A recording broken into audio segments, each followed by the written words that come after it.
morning, good afternoon, good evening for all of you joining. We're very pleased to be able to offer you this webinar on leading through chaos. And I wanted to just take a second to tell you how it came about, and then we'll do a little intros of ourselves and then launch right in.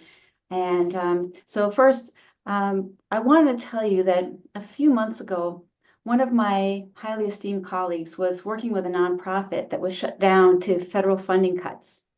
And she recruited a group of consultants to offer a pro bono career transitioning program to the employees that were laid off. I ran one of the workshops, and I was just so inspired by my colleague who put it together. And she's on the call today. That's Lori Moret. Thank you, Lori, for being such an inspiration. I wanted to continue to help people, through this chaotic time. And so I put some time to thinking, like, what is it that I could offer? And luckily, I know Dave and Rodney, who also do a lot of work with leaders in chaos. And so we all three got together and we pooled our collective knowledge and our experience to offer you this webinar on leading through chaos. So let me give the mic over to them to introduce themselves for just a moment. Dave, how about you? Hi, everybody. Great to see you. Dave Oates. I do crisis communications work, both for internal audiences, employees, board members, stakeholders, and the like, but also external, such as customers, business partners, if you're a nonprofit, donors and supporters, or investors, and a wide range of circumstances relating to employee mishap, funding, uncertainty markets, and things of that nature. You name the crisis, I've seen a flavor of it in a time or two. Thanks to everybody for being here. Me. Rodney, over to you. Yep. I'm Rodney Lohman. I'm based in San Diego in California, and I am an organizational and consulting psychologist working at the individual, group, and organizational level with special background in working with startups and turnarounds and complicated situations like what we're currently facing. It's great to be with you. Thank you for joining us. Thanks, Rodney and Dave. For those of you who don't know me, I'm Joni Cannell. I'm an organizational consultant and leadership coach. I specialize in working in STEM industries like healthcare, pharmaceutical, tech, finance. My work is reinventing nerds. In other words, I usually work with great technical leaders who are very focused on getting results and need to take a step back and look at how they're managing people. I also work with leadership teams, usually in growing companies or when there's some lack of structure and the leadership training is insufficient for the leaders. So we all have a lot of experience with chaos, and I'm going to move on into our webinar here, and that's who we are and why are we doing this. What does chaos look like? Now, what is chaos? Three of us put our heads together and came up with this. Basically everything's moving, and change is quick, and change is constant. And basically, there's just no way of knowing what comes next. So, and with that in mind, as a backdrop, I'm going to put up a poll here and see how are we feeling. And let's see. This is an anonymous poll, and so you can just respond. Nobody will know it's you. If you don't see what you're feeling up here, you can always put it in the chat as well.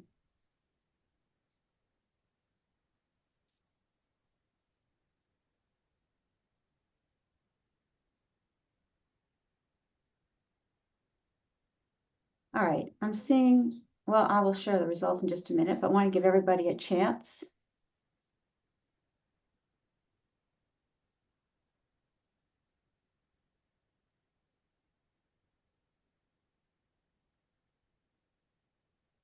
It seems pretty stable. Share results. Everyone's seeing that? I'm seeing that, we always have some people who are excited, empowered by chaos. Like my husband's that person, right? Well, I always say like when he's loading the dishwasher, but You know, he thrives in change. I like change as well, but chaos can be a little much. Most people feel anxious and afraid. It's scary when we don't know what's going to happen.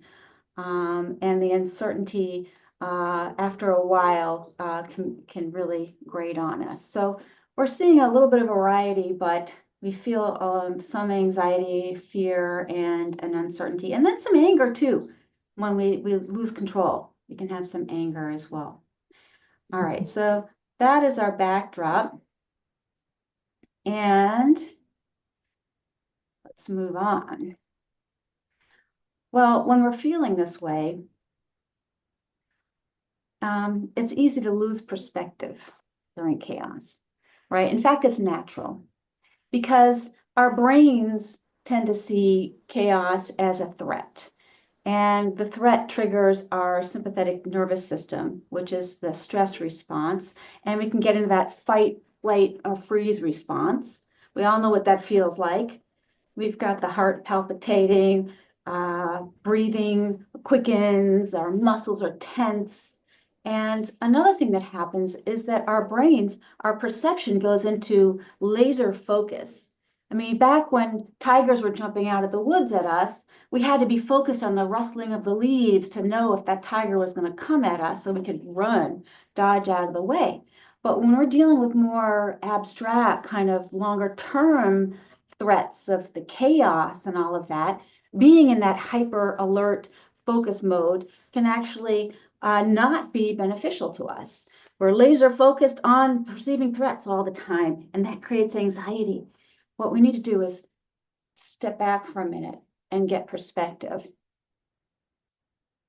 And when we look at the chaos and the bigger picture, we're realizing that it's actually, I mean, in the big picture, quite small, right? According to the slide here. And we know from history that we can get through it. In fact, let's look at history, recent history, history that a lot of us have been through. We've got 9/11, the Great Recession, 2007, 8, 9, and COVID pandemic. All of us have experienced the recent COVID pandemic. These are examples of tumultuous events that threw us into chaos. And there's no denying that these events left scars. I mean, some of us are feeling them, but we got through them. We're okay. And we'll get through the current state of chaos as well. Another way to get perspective is to look around us. It's not just the recent history, but it's the people around us and realizing that we're not alone when we're feeling this stress and anxiety. And, to some extent, that gives us comfort when we see that others are also experiencing that. But it's also a way to realize how we need to be treating other people and reacting to other people when they're in this state. So let's start with what are we going to do about all of this? We all know that expression, put the oxygen mask on first before you help others. And there's a reason why that expression is so popular. I mean, it's not just about the visual of the mask, but it's the oxygen. Oxygen is critical to our survival, obviously, but it's also a way for us to reduce stress. So when we're talking about giving ourselves oxygen, it's somewhat of a metaphor, but it's also real. So let's think about how we do that. We're managing our emotions, we're managing our calm, our stress. And the first thing to do, let's take a second to just do it right now, all together. A nice deep breath. Here we go. In, hold, release. I do this so often in workshops with people because it works. You can already feel it helping you. And it sounds so simple, but it's the kind of thing we can do in the moment. It literally slows down the sympathetic nervous system and lets us have our brains take control back into the frontal cortex so we can start to think and be cognitive about what we want to do.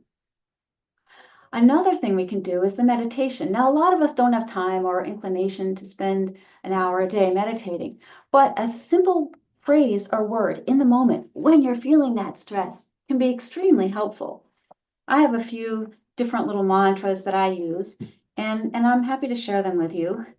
One is, I've got this, right? I just keep saying that, I got this. Or it just doesn't matter. Like so many things really in a big picture, they don't just matter. They really don't matter. You know, when someone's irritating me or I'm feeling stressed about something, it's going to go away. One of my favorites is I want to have a good day. Because if I keep telling myself that over and over again, I want to have a good day, I start actually thinking, yeah, I really do want to have a good day. What am I going to do to make myself have a good day today? And that all of a sudden takes me out of the stress and it helps me focus on how am I going to have a good day? These other these other methods here of managing emotions are again obvious. Exercise and sleep, but these are the first things that go away as soon as we get stressed out. So my caution here is to prioritize. All right, now how are we dealing with others? As leaders, after we've got our oxygen, it's time to take care of others. Some things we can do. We can ask people how they are doing. Allow time to let people express their reactions and feelings. It's also important to listen carefully. Look at their nonverbal cues as well as their verbal cues. You know, got the teenager, I'm fine, I'm fine. Or the person at work, yeah, it's all right. They're not all right. How can we draw them out and help acknowledge the emotions of others and empathize with them? Even at the group level, it's something simply like, I imagine people might be feeling anxious or worried, right? That gives people the opportunity to express themselves. But we don't want to necessarily let these negative feelings hijack our meetings and not let us get our work done. So provide a limited opportunity, perhaps 5 minutes at the beginning of a meeting, and even telling people, we're going to take 5 minutes just to check in how we're doing. But we'll move on, then we're going to focus and move on. One exercise that I love is the peaches and pits. You start with a pit, something bad that happened, and then you get a peach, something good that happened. You can go around the room really quickly, and it's a nice way to get things going. So I'm going to move on to Rodney, who now can tell us how to get moving. All right. So thanks, Joni, for those great thoughts on getting perspective. Let's talk now about acting. And we call this in this section getting moving. And let's see, Joni, I'm having Okay. trouble here. Click on the screen. Okay. There we go. All right. So the goal here is trying to become confident while we are in the midst of being leaders in what I think most of us would agree are chaotic times. And one of the ways that we've suggested thinking about this is the term becoming confidently vulnerable. And what this means is that we are moving forward and taking actions, even when you don't have all the information that you need, and when things are constantly yet unpredictably changing.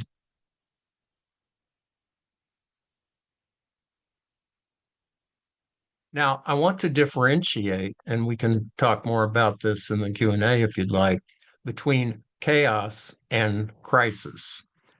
When we are leading in a crisis situation, some of the characteristics include that this is a sharp and urgent event, like outcome of a hurricane or tornado, or I would argue COVID, that demands immediate decisions being made, and it requires triage, which is prioritizing what needs to be done first, second, and third, just like doctors in an emergency room have to do, and taking action based on that prioritization. They tend to be situation driven, and the focus is on trying to stabilize the situation and to lead during that crisis and through the crisis. In chaos, some of the differences include that the situations are unpredictable, they're ongoing, and you can feel highly disoriented because what was the issue yesterday is not today or tomorrow. And so this requires some adaptability, and we're in situations where they are particularly driven by the environment. And part of the goal or focus is to try to find clarity. Summarizing, in crisis, rather, we have identifiable and definable threats. In chaos, we have those, but we also have continuously changing parameters, threats, and I would suggest opportunities as well. Now, one central issue here that I would suggest is important is for each of us as leaders to differentiate what we can and can't control about the situations that are at hand. So we're going to do a little poll here, and I'm going to ask you to respond in the poll that's popping up. And the choices include what can you control, attitude, belief in my team, own capabilities, ability to communicate, nothing, everything.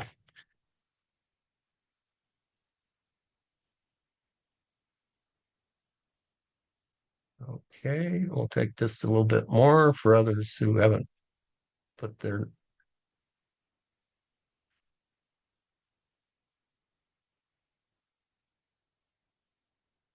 Okay, anybody else want to add? All right, I'm going to stop this. Let's see what we got. Nobody chose nothing and nobody chose everything. But folks were pretty much equally distributed.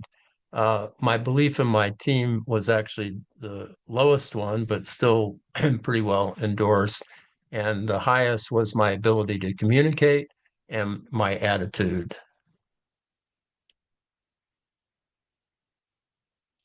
All right.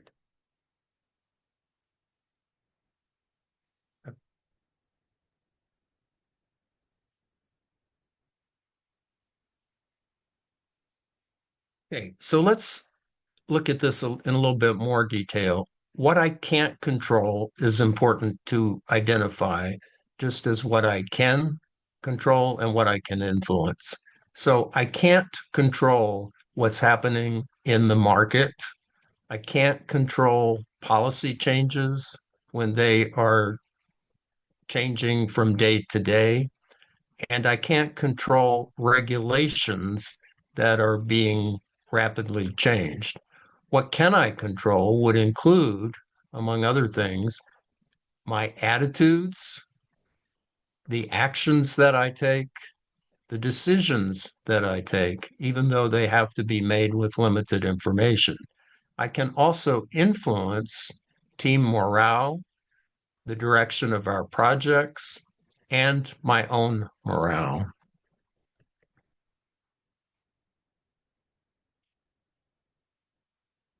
Now, I'm going to suggest to you that in a situation where things are chronically changing and where those changes have implication for you, that you focus on some of the small actions that you can take. And these can include as Joni was talking about, being aware of what I am feeling, being aware of what my team members are experiencing.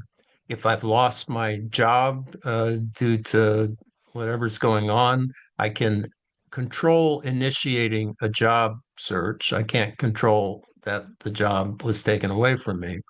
I can control whether I am supportive of my teammates, and I can also control whether I am being supportive of myself. Now, here are three action tips ABC I'd like to suggest to you. I think there is a important need to act. So if we get frozen because of all that's going on and we basically move into a position of inactivity, just wait and see and so forth, that's not going to work. So suggest here that we act, but with care and with precision about what it is that we're trying to do, given the circumstances as they are known at this particular time.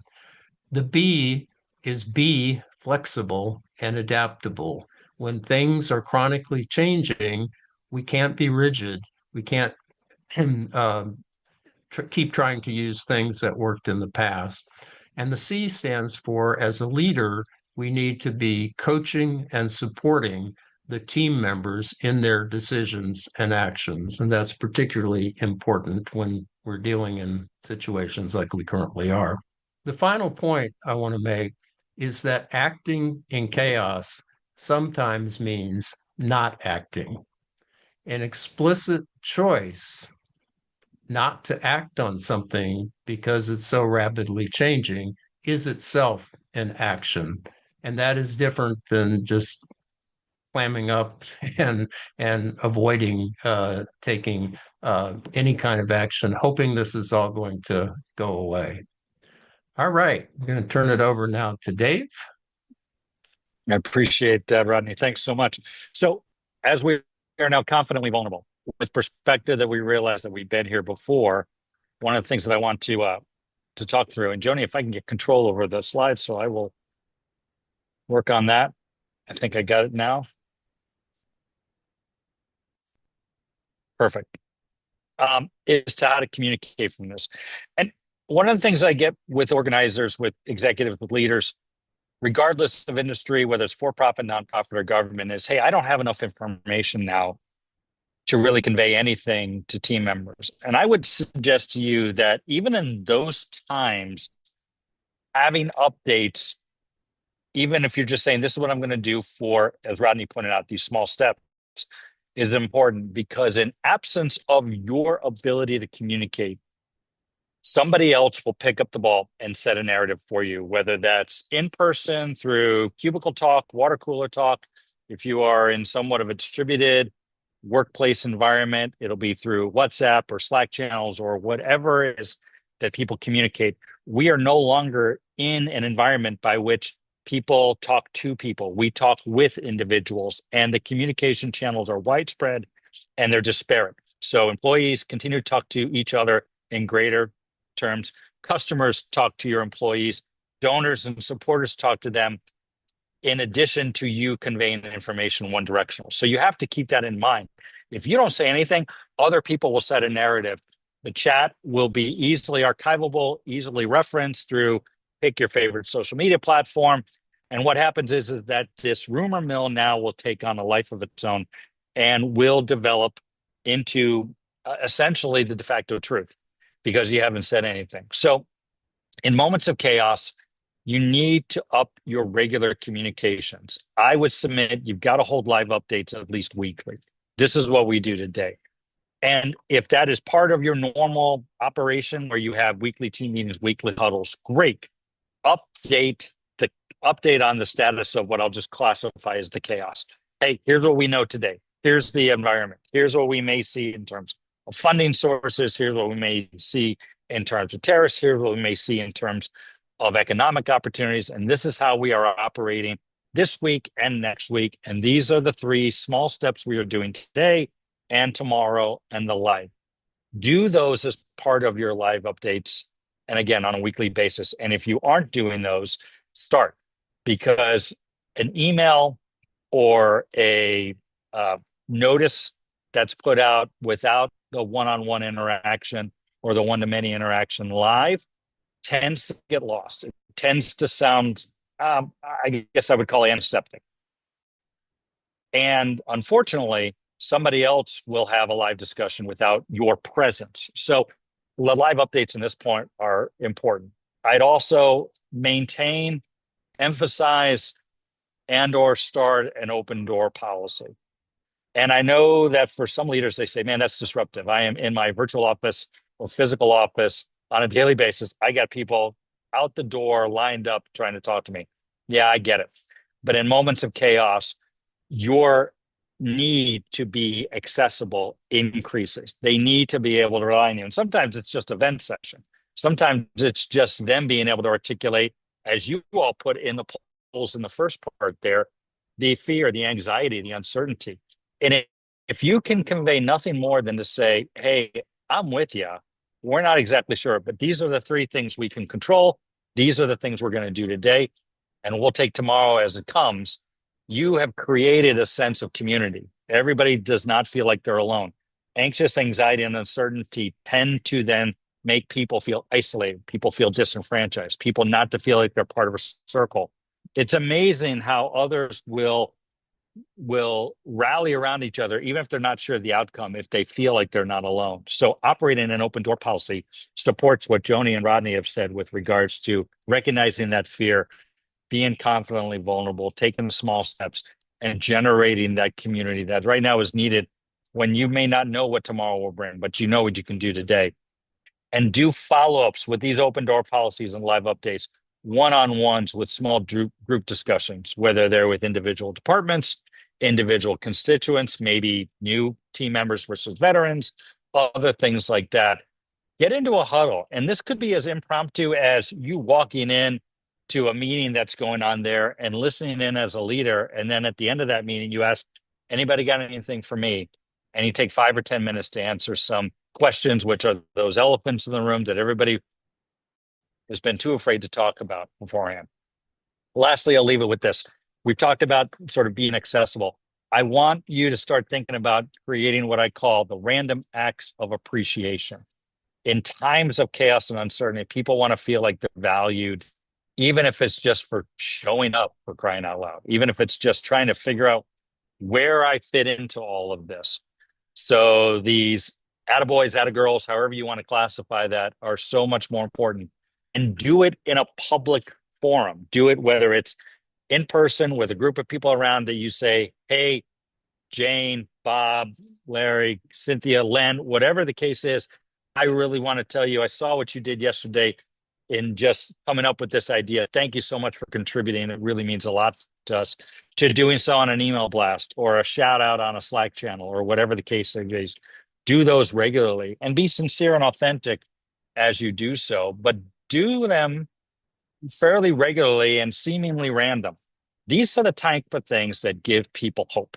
And right now, you're in the hope business. If you were feeling as anxious and anxiety as the poll reflected, and understandably so, you are as much in the hope business as anything else.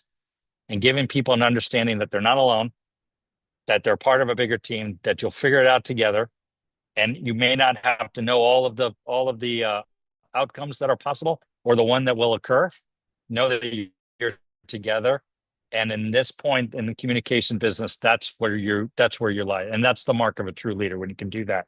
So with that in mind, I'm going to interject the poll. Thanks to Joni for putting it up there.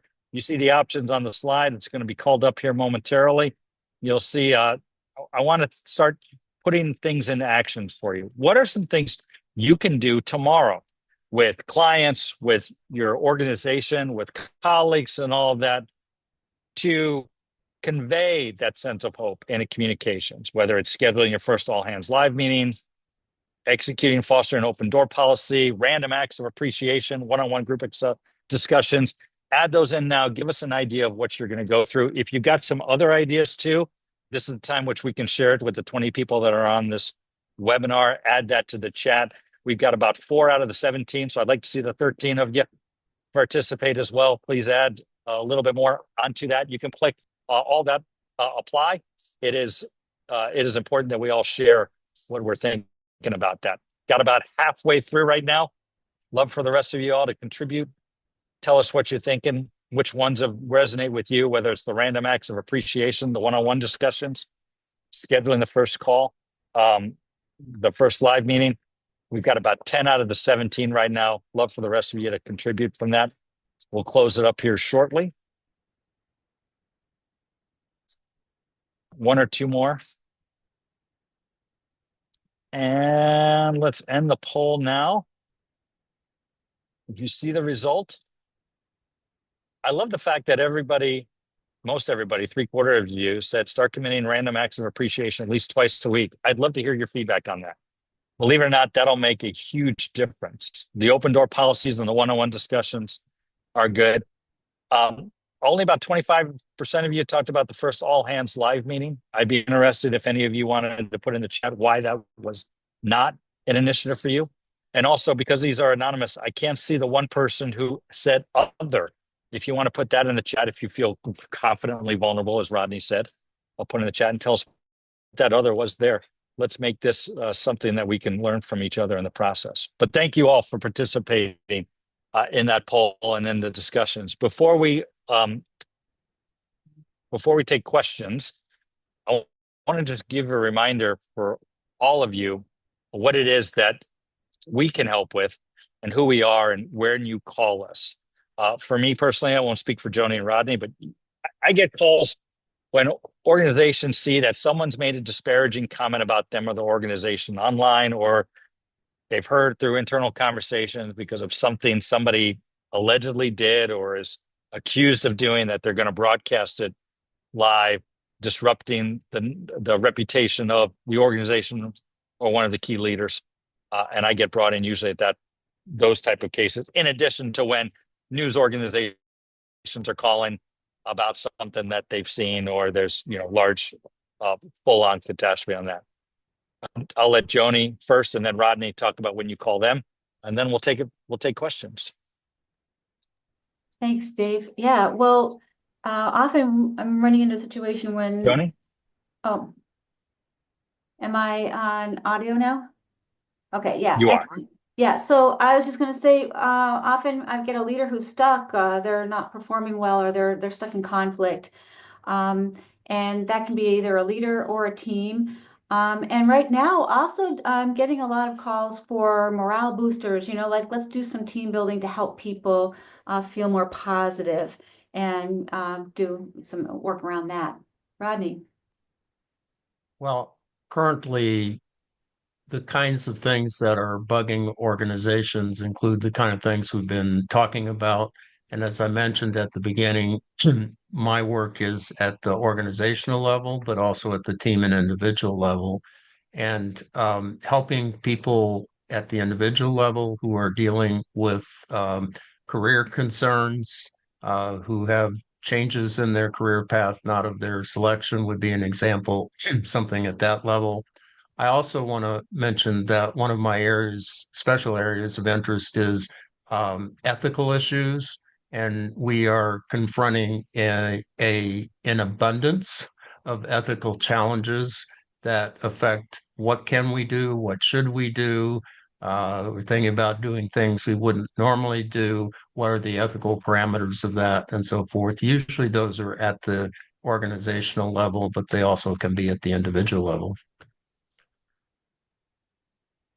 All right. So we are now going to open it up for discussion.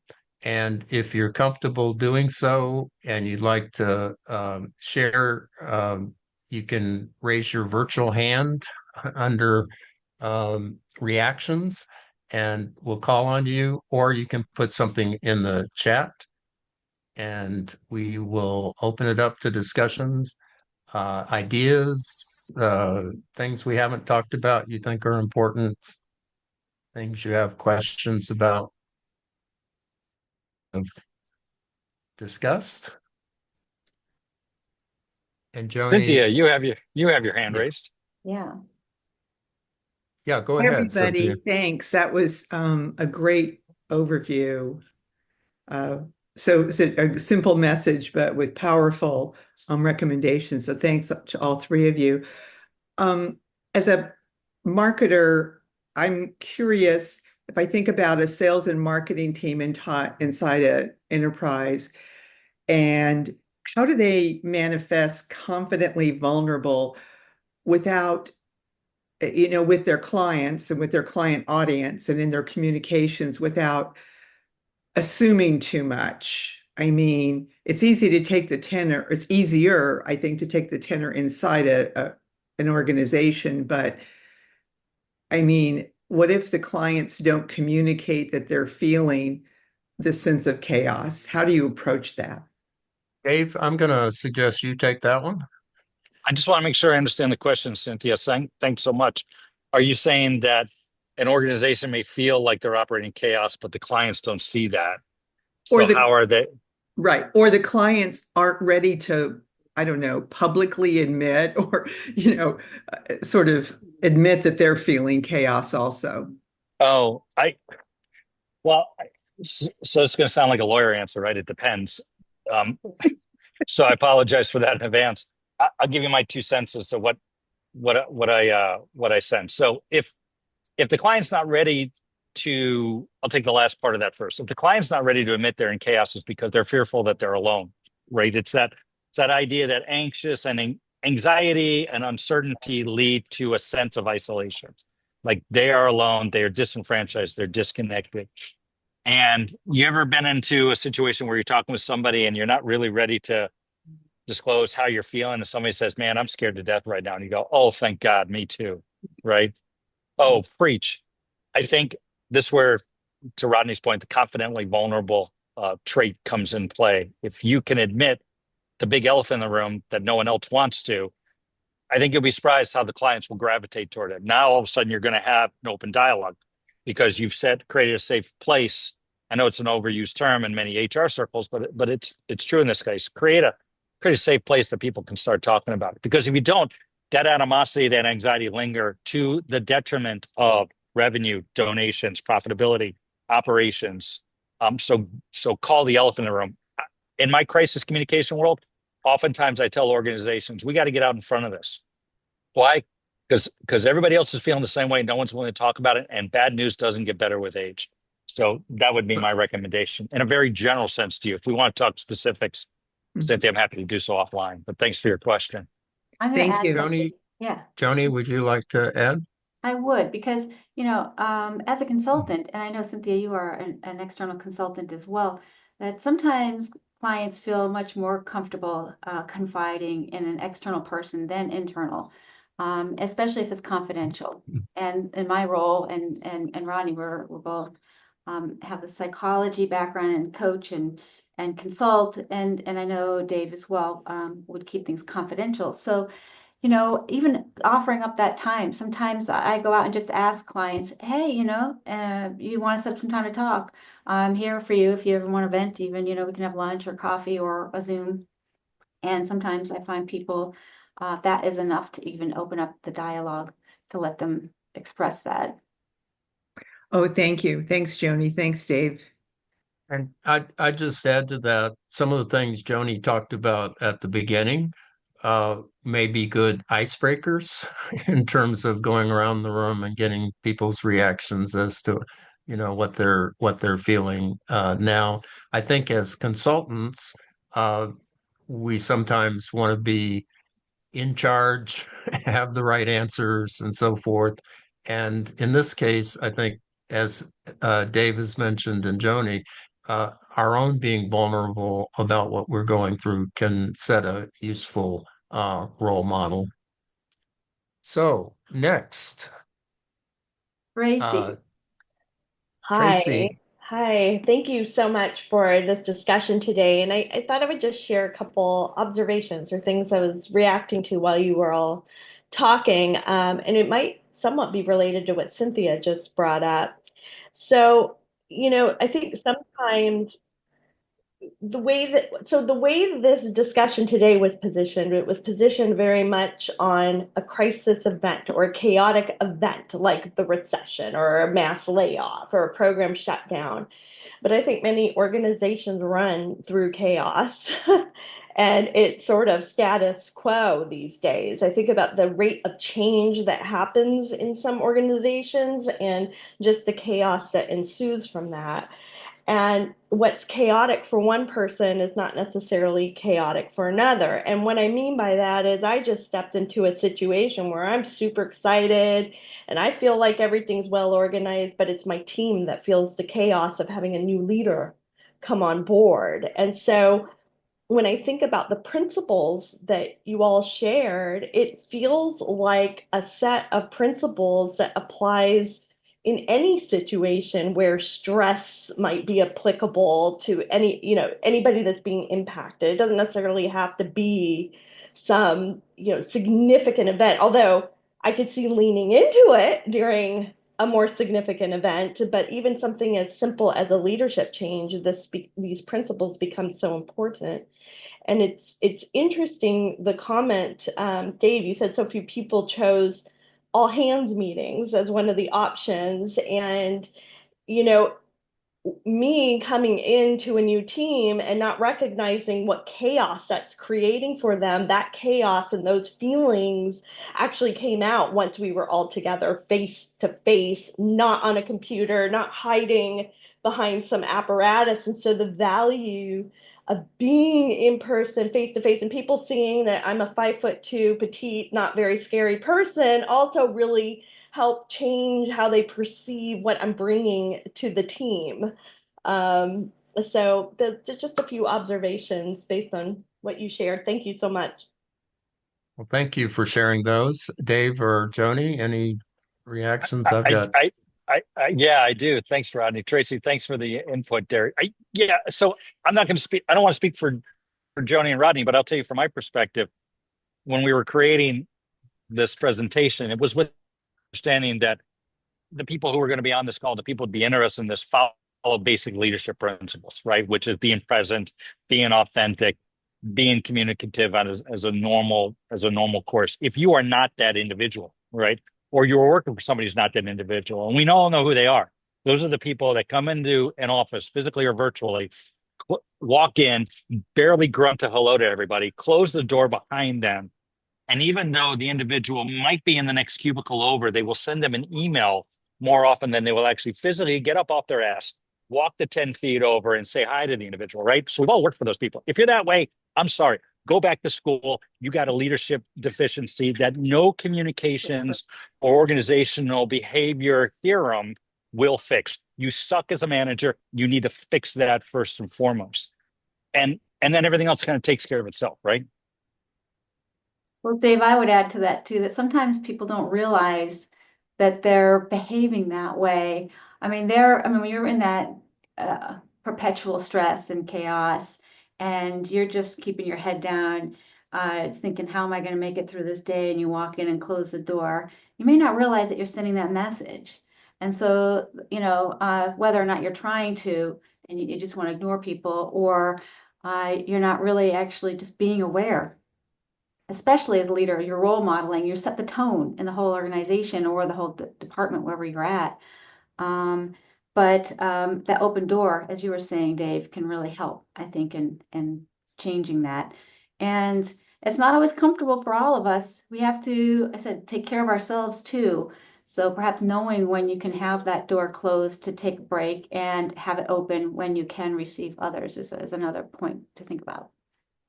So the other thing, Tracy, that I would add is as psychologists, we talk about something called individual differences.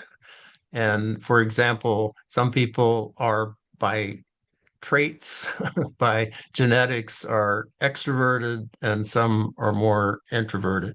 Some people love chaos. Some people love organizational change. I happen to be one of those. I've been both a leader and a consultant. And as in either case, I particularly enjoy startup situations which by their nature are usually chaotic, and turnaround situations where everything's falling apart and people are scared to death about what to do next and how to fix it and so forth. You know, that's me, but not everybody is like that. A lot of people much prefer stability and predictability. So we kind of have to help people from where they are. And Tracy, in your example, you're gung ho, wanting to deal with all these issues, and you had to stop and recognize that not everybody has that same reaction. It's like, who is this person and how do we adjust, and so forth. So thank you for that. Very much the And case. Who are you? What are you doing to us? yes, why? We liked it the other way. Situational awareness for Sorry. no, I'm sorry, I just add situational awareness for any leader is essential, right? So start with that. Larry. Yeah, good to see all you guys. It's great to be part of this. So let me give you a quick story, and then I have an observation that didn't end particularly well. But this is a group that I'm a part of in an academic setting, and this is a group of people that work together on a daily, weekly basis, and they're normally pretty amiable with each other. And had a group lunch that had a limited time frame, and it became apparent through some of the discussion that there was an enormous amount of polarization in the group. Arguably, the academic community is under threat these days, and not everybody agrees with it, and some people think it's good. Budgets are being cut, and there's a lot of tension and unknown certainty. So, by definition, at least, there's a bit of a chaotic environment. And it became apparent, like I said, there was incredible polarization in the group that became apparent through a couple comments that were made, obviously on the political side. And we didn't have time to deal with it. And everybody left because the lunch was over. And there were some unfinished business and hard feelings that never really got dealt with. So that the potential for almost catastrophic destruction is huge. You can maybe criticize the leader for not taking control, which did happen, but this is a precarious situation we live in. Can I take that for a second, Rodney? Yes, sure, Joni. Yeah, I mean, that was actually, I gave a lot of thought to that topic before putting together this webinar on the polarization issue. And even at the beginning, like some people find the current situation energizing and wonderful. Some people are, in critical and despair in mode. And I figured a lot of the people who are completely energized by this probably wouldn't have shown up to the webinar. But how do we deal with that when people are feeling such different ways? And I see a lot of that also as an external consultant. And so one of the things I would add to your particular situation that you were just talking about that I tell leaders all the time is that it's okay to try for a redo. Sometimes we let something go. We behaved in a way that wasn't our best. We didn't address something that we really think should have been addressed. And it's okay to go back and try again and tell people, either like you could admit, like, that didn't go the way I wanted to, or, I feel like we left in a place where we need to have a discussion that wasn't had. So let's set another meeting. So I would suggest that in these kind of situations, we're all experimenting. We're dealing with a lot of differences, and it's hard. People are challenging our own triggers and having some self-compassion and realizing that we're going to make mistakes and continue on and try to do over or do again or do something different next time. Usually people are pretty forgiving on that. And usually I have found that people are like, yeah, okay, let's do it and see how it goes.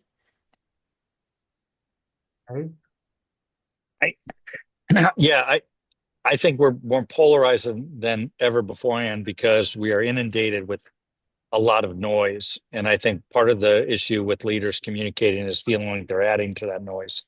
I would say to you, it's this time in which we need to show two things in any sort of chaotic and certainly crisis times is empathy and action. So having that shared empathy, giving them the safe space to understand how they feel, breaks down barriers no matter what somebody's ideology is. Right now, people get angry, particularly in social media, because they feel threatened and they feel disenfranchised and they feel voiceless. Whether it's true or not is almost immaterial. That's how they feel.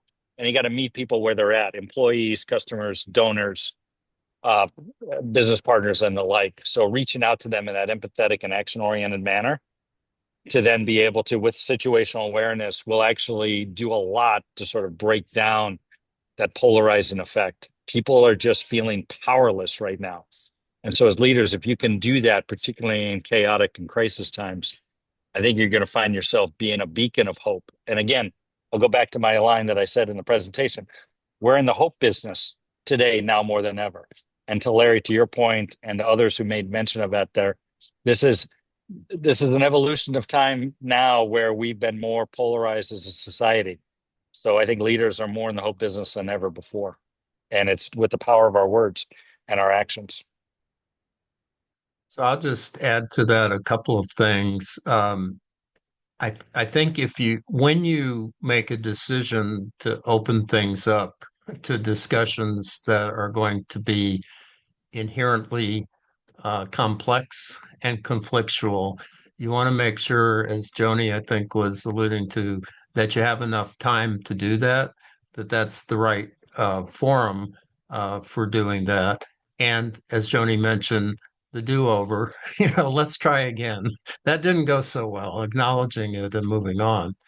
The second thing I would say is, having spent a lot of my career in academic organizations and academic leadership roles, we face a current time where universities are under unusual threat.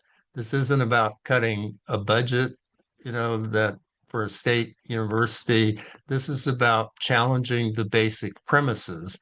And academic institutions are used to functioning with a lot of autonomy and not having people telling them what to do, whether it's on diversity and inclusion or other kinds of issues. So I think it's a particularly vulnerable time. And so some of these discussions, if they're held, are going to be both necessary, but also have to be handled well and provide people, as Dave is suggesting, opportunities to express themselves, but not to harangue, so that hopefully people can come to a better position than what they started out with, because times are extremely difficult for academia, just as they are for many other kinds of organizations, including in the nonprofit areas and NGOs and the like. Well, Rodney, oh, can I yeah, go ahead. capitalize on something else that you said earlier on the ABCs? Sure. Yeah, the coaching piece. I mean, we're coaches, right? That's what we do. But as managers and leaders too, coaching, I think a key part of that is without judgment, right? And that can be hard sometimes when we disagree with people, remaining curious and without judgment. And if we're letting people express themselves and disagree, that's okay. I mean, uh, we've seen in the research that diversity is important, right, to move forward and have more creative solutions. Sometimes you don't like diverse opinions or positions on things. But that is what actually helps us move forward. So it can be a self-check as well, and maybe preparing for that meeting. This is what I say of take the deep breaths before you go in, knowing you're going to have this disagreement, and having some preparation of how you're going to handle if it starts to derail. What kind of things you're going to do to say, you know what, I think we need to take a pause, or wow, it sounds like with a lot of disagreement here, maybe we should come back to this next week or tomorrow, whatever it is. So thinking about that ahead of time, I think, can also alleviate some situations which can spiral quickly. So we are about out of time. I wanted to draw your attention to a couple of comments in the chat from Jemana. Coaching employees on adaptability and being transparent about the uncertainty, being clear on action items that can be done that day or that week has helped as well. And then there's the second one, Dave, you may want to take this, that all hands meetings have not been effective since employees are fearful of retribution. Yeah, you want me to start with that? I've been answering people on the chat, and thank you for your willingness Okay. to engage in that dialogue. If the all hands meetings are not effective, and that's been the experience, I appreciate that. I will tell you there are best practices at conducting it. And it means, again, going back to Rodney's point, leaders have got to be confidently vulnerable. And in fact, one just put in the chat that employees don't like them because they're fearful of retribution. That to me is a big red flag on the organization's culture. If you have this kind of animosity that leaders are not willing to take the hard questions and answer them in an empathetic and action-oriented manner, I think there's some things that the leaders need to be doing to change that. And so no communication plan on any level will fix that. To the case of best practices, if they are imperfect, if they're impersonal and there's sort of distance, that means that the leader is not walking the room during an all hands meeting. It's kind of like the professor, quite frankly, and I teach part-time at San Diego State, so I've seen this. The professor sits behind the podium by the laptop showing the slide deck, as opposed to the ones that's walking the classroom and making eye contact to each of the students. I'd expect people to engage if you are distant from that. So I would say their best practice in that. I'm happy to take 15 minutes to talk people through that. It's, not a sales pitch. This is just me trying to give some best practices, but I do appreciate the feedback. Joni, I think it's time for us to wrap up. I know you have a few comments at the end. Well, yeah, I guess just back to our previous slide about what we all do. We are here as a consortium of leaders, Dave Oates, Rodney Lohman, and myself. If you want to bring this webinar into your organization or you know somebody who might, please feel free to reach out. If you would like any consulting on dealing with the chaos, we are here. And we also do our individual work. So if you want to reach out to us for anything else, referrals are the way we all work. So appreciate that. And we're also just here to talk and event and to be supportive of everyone who joined. So thank you very much for being here. We really appreciate it.